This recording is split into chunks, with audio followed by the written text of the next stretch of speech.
Hello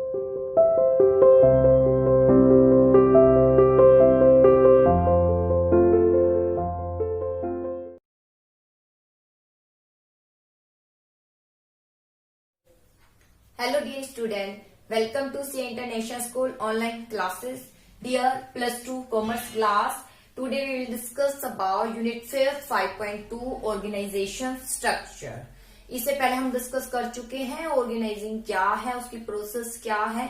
ठीक है बेटा, तो आज डिस्कस करेंगे अभी स्ट्रक्चर. ऑर्गेनाइजेशन में जो स्ट्रक्चर बनाए जाएंगे, जैसे विभाग जो बनाए जाता है, उसके डिवीजन जो होता है, उसके बारे में आज हम डिस्कस करेंगे.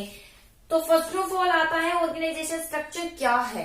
ऑर्गेनाइजेशन स्ट्रक्चर एक मान लीजिए जड़. ऑर्गेनाइजेशन जो स्ट्रक्चर है एक संस्था की जड़ होती है.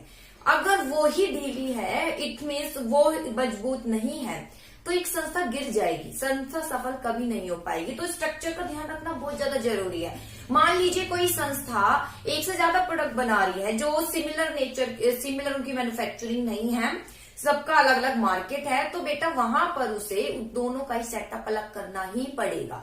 अगर वो एक ही करेगी कि प्रोडक्शन एक डिपार्टमेंट है, उसमें मान लीजिए स्कूटर की मैन्युफैक्चरिंग हो रही है, कार की मैन्युफैक्चरिंग हो रही है, तो इससे क्या होगा, काम नहीं हो पाएगा ढंग से. कहीं कार पर ज्यादा ध्यान दिया जाएगा तो हो सकता है किसी कंडीशन में स्कूटी पर कम ध्यान दिया जाए. तो मार्केट वहां पर जैसा वो स्टैंडर्ड चाहते हैं, जो अचीव करना चाहते हैं, ऑब्जेक्टिव प्राप्त नहीं हो पाएगा.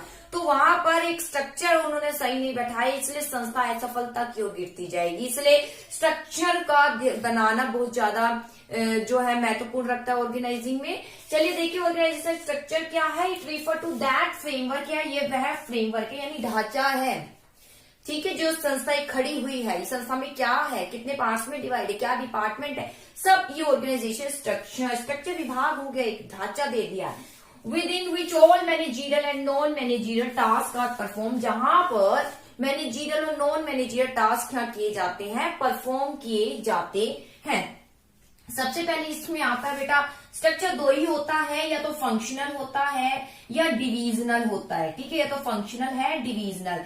फंक्शनल डिविजनल कैसे, या तो प्रोडक्ट एक ही है या अनेक प्रकार के बन रहे हैं जो भी सिमिलर नेचर में नहीं है, उनकी मैन्युफैक्चरिंग सेम नहीं है, उनका मार्केट अलग है. तो बेटा अगर एक ही प्रकार का है तो वहां फंक्शनल स्ट्रक्चर बनाया जाएगा. और अगर एक से ज्यादा प्रकार के प्रोडक्ट बनाती है तो वो कौन सा स्ट्रक्चर आएगा, वहां डिविजनल स्ट्रक्चर आएगा. अब जैसे सैमसंग के बहुत से प्रोडक्ट बनते हैं, ठीक है, आपको पता भी है सैमसंग के कितने प्रोडक्ट बनते हैं, टीवी है, ठीक है, तो वहां पर फंक्शनल नहीं, उनको कौन सा स्ट्रक्चर बनाना पड़ता है, डिविजनल स्ट्रक्चर बनाना पड़ता है. क्या बनाना पड़ता है, डिविजनल स्ट्रक्चर आपको वहां पर क्रिएट करना होता है. क्यों, क्योंकि एक से ज्यादा प्रोडक्ट बना रही है जिसका मार्केट अलग है और मैन्युफैक्चरिंग भी क्या है, अलग है. मान लीजिए एक ही प्रोडक्ट बनाती है, एक ही प्रकार के प्रोडक्ट बनाती है, तो वहां पर किसको हम फॉलो कर सकते हैं, फंक्शनल ऑर्गेनाइजेशन स्ट्रक्चर को. ठीक है, तो डिविजनल जहां एक से ज्यादा, और फंक्शनल जहां केवल एक ही प्रकार का प्रोडक्ट बनता है, तो वहां पर फंक्शनल ऑर्गेनाइजेशन स्ट्रक्चर को फॉलो किया जाता है. चलिए अब देखते हैं फंक्शनल ऑर्गेनाइजेशन स्ट्रक्चर क्या है.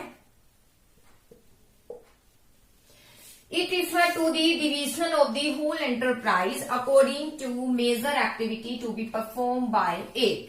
इसका अभिप्राय क्या है, कि सारी संस्था को किसके अकॉर्डिंग डिवीजन किया जाता है. बेटा इसमें मेजर एक्टिविटी, सीधा एक्टिविटी डिवाइड होगी. क्यों, एक्टिविटी मतलब एक्टिविटी आते कहां ध्यान जाएगा, आपका प्रोडक्शन, सेल्स, परचेज, इसी पर जाएगा ना, मार्केटिंग, ये सब पर जाएगा. तो मेन एक्टिविटी यहाँ पर सीधा डिवाइड की जाती है. लेकिन डिवीजन में ऐसा नहीं होता. जब इसका टॉपिक आएंगे तो हम डिस्कस करेंगे.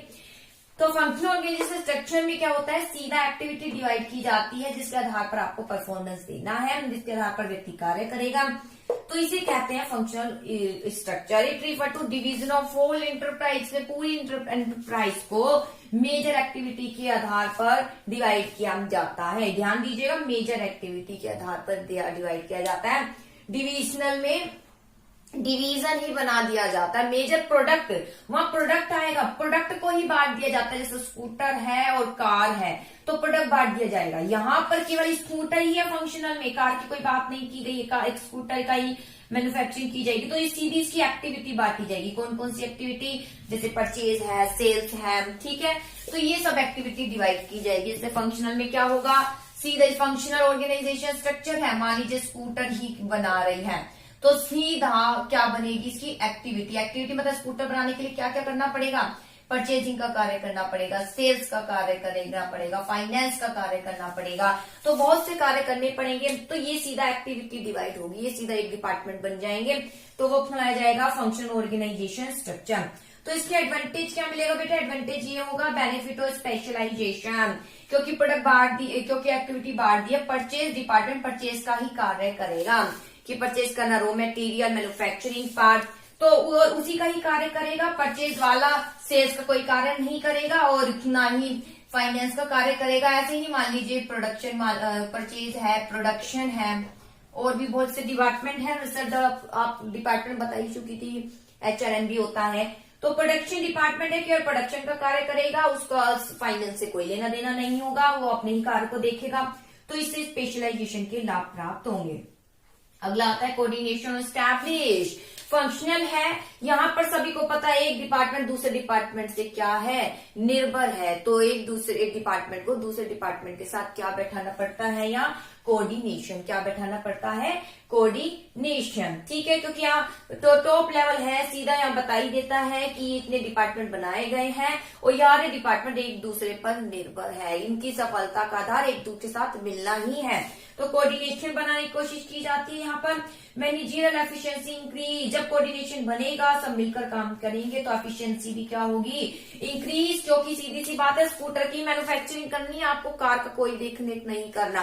प्रोडक्शन वाला प्रोडक्शन का ही कार्य करेगा, वो इसके अलावा कोई और बाकियों का कार्य नहीं संभालेगा। इससे एफिशिएंसी क्या होगी, increase. Minimum duplication of effort, duplication नहीं होगा। डुप्लीकेशन क्यों नहीं होगा बेटा, स्कूटर है तो बस एक ही डिपार्टमेंट बनेगा, परचेज है, सेल्स है, फाइनेंस। लेकिन अगर क्या है, कार भी है, तो बेटा कार के लिए अलग प्रोडक्शन डिपार्टमेंट बनेगा और स्कूटर के लिए अलग प्रोडक्शन डिपार्टमेंट बनेगा। देखिए कार की एक्टिविटी की क्या होगा, डुप्लीकेशन, तो मिनिमम डुप्लीकेशन होगी, एफर्ट बार बार डुप्लीकेशन नहीं होगी, दोबारा वही डिपार्टमेंट आपको बनाना नहीं पड़ेगा इन फंक्शनल स्ट्रक्चर में। ट्रेनिंग इज फैसिलिटीज, ट्रेनिंग तो दी जाएगी। जैसे ही परचेज डिपार्टमेंट है तो व्यक्ति आता है तो उसको क्या दी जाएगी, ट्रेनिंग दी जाएगी। ठीक है, ट्रेनिंग दी जाती है उसके कार्य से रिलेटेड, ताकि कार्य को फुलफिल कर सके। Equal weightage to all function, सारे ही फंक्शन को इक्वल क्या दिया जाता है यहाँ, महत्व, क्योंकि सारे ही फंक्शन एक दूसरे पर निर्भर है, सबको इक्वल महत्व दिया जाता है। बेटा ये टॉपिक जो है इसका केस स्टडी में आ सकता है। केस स्टडी में आने के लिए बस आपको ये पहचानना जरूरी है कि मेजर एक्टिविटी के आधार पर बांटा है या मेजर प्रोडक्ट के आधार पर बांटा है। तो फंक्शन डिवीजन में से ही आता है, कोई ऐसा नहीं है कि पर्टिकुलर या है कि इस फीचर की बात की गई है या लिमिटेशन की बात, ऐसा कुछ खास नहीं है। मेनली रूप से आपको फंक्शनल या डिविजनल क्वेश्चन आता है, कौन सा स्ट्रक्चर की बात की गई है, तो इस पर ज्यादा फोकस करना है। चलिए ये क्यों थी बेटा इसके एडवांटेज की बात। एडवांटेज के बाद आती है कुछ लिमिटेशन, इसकी क्या है। तो देखिए बेटा लिमिटेशन क्या है। First of all limitation,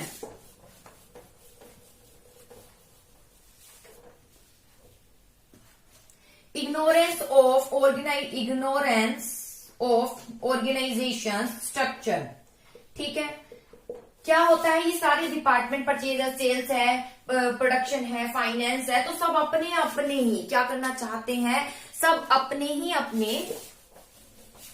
department को आगे ले जाना चाहते हैं। प्रोडक्शन है, ठीक है, फाइनेंस है, परचेज डिपार्टमेंट है, कई आप डिपार्टमेंट मान लीजिए, मार्केटिंग है, या मान लीजिए सेल्स डिपार्टमेंट है, तो सब डिपार्टमेंट क्या चाहते हैं, अपने डिपार्टमेंट को आगे ले जाना चाहते हैं। ये तो होता ही है कि जैसे हम कॉमर्स है, साइंस है, तो हम सब चाहते हैं हमारे डिपार्टमेंट का एक नाम हो। तो ऐसे सब अपने जो है इंटरेस्ट की ओर देखने लग जाते हैं, जिससे ऑर्गेनाइजेशन इंटरेस्ट को क्या होती है, ऑर्गेनाइजेशन स्ट्रक्चर, ऑर्गेनाइजेशन ऑब्जेक्टिव को भूल जाते हैं, अपने इंडिविजुअल ऑब्जेक्टिव पर आ जाते हैं, जिससे संस्था को क्या होती है, हानि होती है। और यही चीज डिफिकल्टी उत्पन्न करती है। किसमें डिफिकल्टी उत्पन्न करती है, इनके कोऑर्डिनेशन में। क्या बैठाना मुश्किल हो जाता है इनमें, कोऑर्डिनेशन, क्योंकि सब अपने हितों की सोचते हैं, जिससे कोऑर्डिनेशन उठाने में डिफिकल्टी हो जाती है। और क्या उत्पन्न हो जाता है, कुछ कॉन्फ्लिक्ट उत्पन्न हो जाता है। मैं बता देती हूँ बेटा, इग्नोरेंस ऑर्गेनाइजेशन ऑब्जेक्टिव लिमिटेशन थोड़ा अच्छे से कर लेना। हर डिपार्टमेंट हेड अपने अकॉर्डिंग ही काम करना चाहता है, अपने डिपार्टमेंट को ही इंपॉर्टेंस देना चाहता है। इसी के कारण क्या होता है, ऑर्गेनाइजेशन इग्नोर हो जाता है, organisation objective. Inter department coordination, जब सब अपनी मर्जी से काम करना चाहेंगे तो एक दूसरे के साथ क्या बैठाने में डिफिकल्टी होगी उन्हें? कोऑर्डिनेशन। कॉन्फ्लिक्ट ऑफ इंटरेस्ट, सब अपनी इच्छा से कार्य करने चाहते हैं, इसलिए इंटरेस्ट में उनमें क्या आ जाती है? कॉन्फ्लिक्ट। क्योंकि सब चाहेंगे, परचेज डिपार्टमेंट का चाहेगा मेरे पास सबसे पहले रिसोर्सेज प्रोवाइड किया जाए, फाइनेंस चाहेगा जी मुझे सबसे पहले रिसोर्सेज प्रोवाइड किया जाए। यही चीज इनके हितों में क्या उत्पन्न करेगी? कॉन्फ्लिक्ट। क्योंकि कोऑर्डिनेशन नहीं है तो कॉन्फ्लिक्ट उत्पन्न हो जाएगा। हर एक कंप्लीट डेवलपमेंट होगा नहीं, क्योंकि प्रोडक्शन वाला प्रोडक्शन का ही कार्य करेगा, बाकी एरिया का कोई लेना देना नहीं है उसका। तो इसका एरिया सिर्फ यहीं तक सीमित है, यही नॉलेज तक सीमित है, बाकियों का नहीं है, इसको नॉलेज मिलता, इसलिए कंप्लीट डेवलपमेंट नहीं होता। अब आता है सुटेबल। कहाँ है बेटा? सुटेबल वहां होता है जब और बिजनेस यूनिट बहुत लार्ज होती है, ठीक है। Where the size of business unit is large, जब बहुत बिजनेस की यूनिट यानी बहुत सारी यूनिट बना रहे हो तो आपको अलग अलग डिपार्टमेंट यहाँ क्रिएट करने होंगे। वेयर स्पेशलाइजेशन इज रिक्वायर्ड, जब आप स्पेशलाइजेशन ही चाहते हैं तो सीधा हम इन डिपार्टमेंट की ओर ही जाएंगे। Where decentralization authority is needed, जहां डिसेंट्रलाइजेशन होता है सौंपना, जहां जरूरत है अथॉरिटी को सौंपने की, तो प्रोडक्शन वाले को दी गई अथॉरिटी अपने तरीके से काम करने की टॉप लेवल द्वारा, तो वहां सुटेबल होता है।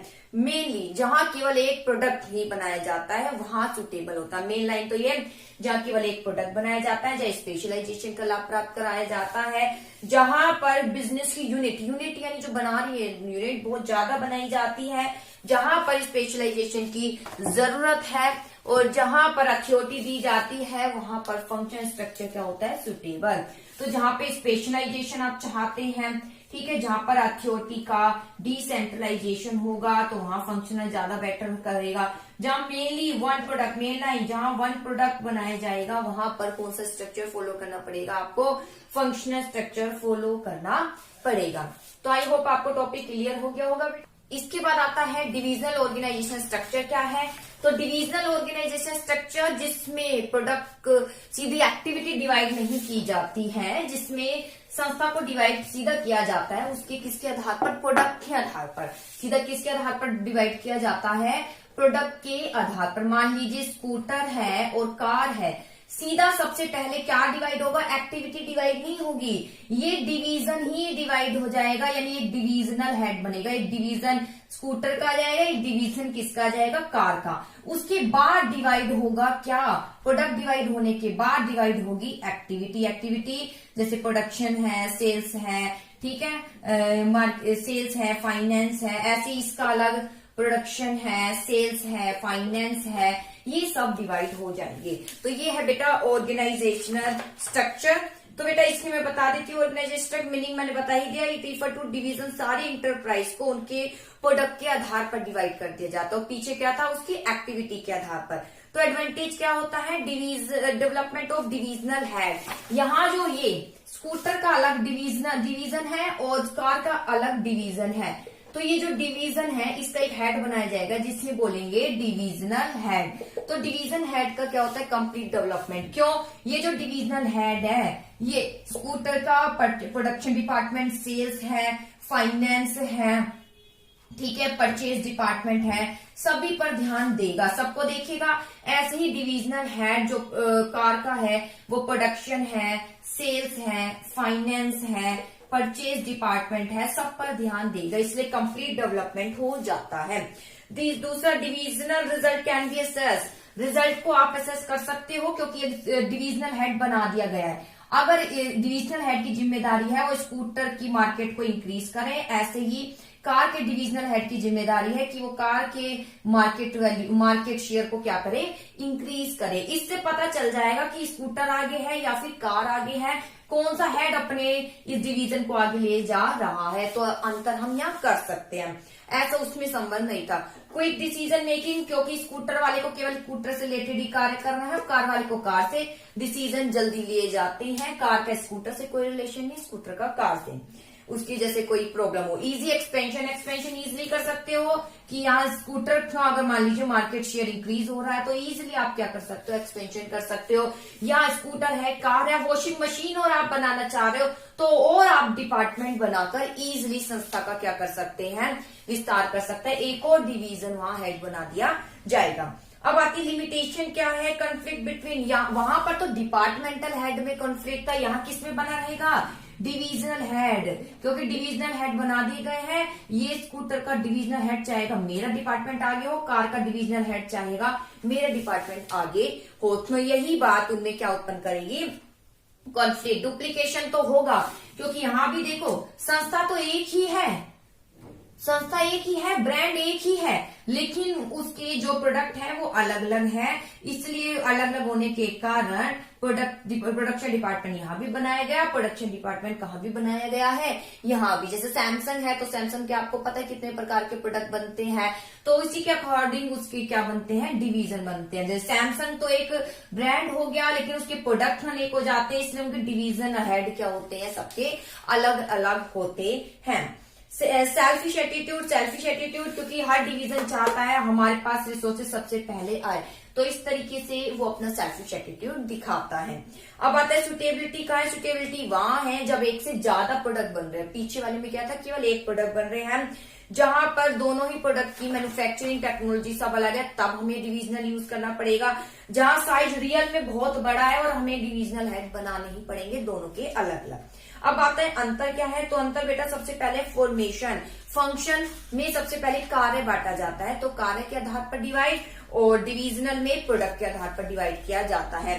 सेकंड आता है स्पेशलाइजेशन, तो स्पेशलाइजेशन कहाँ, किस पर फोकस, कहां पर पढ़ा ये पॉइंट आपने फंक्शनल में पढ़ा है, तो स्पेशलाइजेशन पर ज्यादा ध्यान दिया जाता है वहां, क्योंकि एक्टिविटी बांटी जाती है, स्पेशलाइजेशन का लाभ प्राप्त हो सके।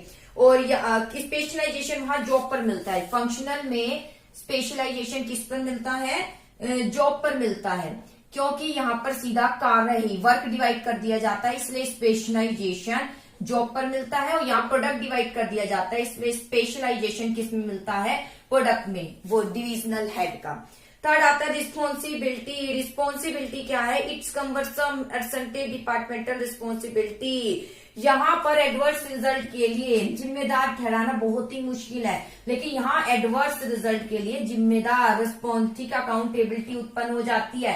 स्कूटर है, कार है, स्कूटर का मार्केट वैल्यू नहीं बढ़ रहा है, मार्केट शेयर इंक्रीज नहीं हो रहा है, स्कूटर का प्रॉफिट नहीं मिल रहा है, स्कूटर सेल नहीं हो रहा है, तो इट मीन्स उसके लिए जिम्मेदार किसको ठहराया जाएगा, डिविजनल हेड। डिविजनल हेड अच्छे से वहां पर मैनेज नहीं कर रहा है।